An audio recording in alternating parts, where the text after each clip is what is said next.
சுண்டல் குழம்பு செய்ய போகிறேன். அதுக்காக முளைக்கட்டி வச்சுருக்க சுண்டல்லாம் சேர்த்துக்கலாம். தேவையான அளவு தண்ணி ஊற்றி குக்கரை க்ளோஸ் பண்ணி 2 விசில் வச்சுக்கலாம்.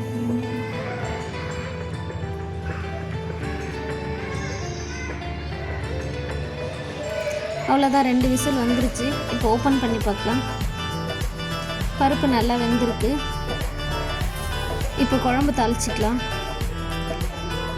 அதுக்காக கொஞ்சமாக எண்ணெய் ஊற்றிட்டு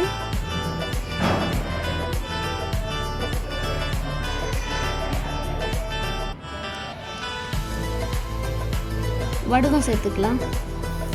வடுகம் பொரிஞ்ச உடனே பூண்டு, கருவேப்பிலை எல்லாத்தையும் நல்லா வதக்கிக்கலாம். இப்போ வெட்டி வச்சுருக்க வெங்காயத்தையும் சேர்த்துட்டு நல்லா வதக்கிக்கலாம். தக்காளியும் சேர்த்துக்கலாம். வெங்காயம் தக்காளி நல்லா வதக்கிட்டோம். இப்போ தேவையான அளவு உப்பு, கொஞ்சமாக மஞ்சள்தூள் நல்லா கலந்து வதக்கிக்கலாம். அவ்வளோதான், வெங்காயம் தக்காளி நல்லா வதங்கிடுச்சு. இப்போ காரத்துக்கு தேவையான அளவு மிளகாத்தூள், தனியாத்தூள்,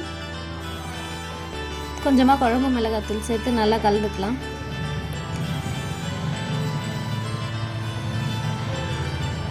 இப்போ நம்ம வேக வச்சு வச்சுருக்க பருப்பையும் சேர்த்துக்கலாம்.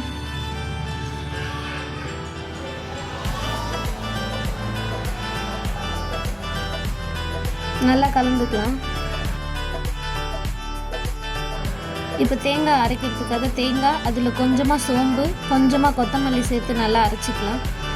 அரைச்சி தேங்காய் பேஸ்ட்டையும் எடுத்து குழம்புல ஊற்றி நல்லா கலந்துக்கலாம். குழம்பு கொஞ்ச நேரம் கொதிக்கட்டும். மறுபடியும் குக்கரை க்ளோஸ் பண்ணி 1 விசில் வச்சுக்கலாம். அவ்வளோதான், சூப்பரான சுண்டல் குழம்பு ரெடி ஆயிடுச்சு. அவ்வளோதான், கொத்தமல்லி தூவி ஸ்டவ் ஆஃப் பண்ணிக்கலாம். அவ்வளோதான், சூப்பரான குழம்பு ரெடி.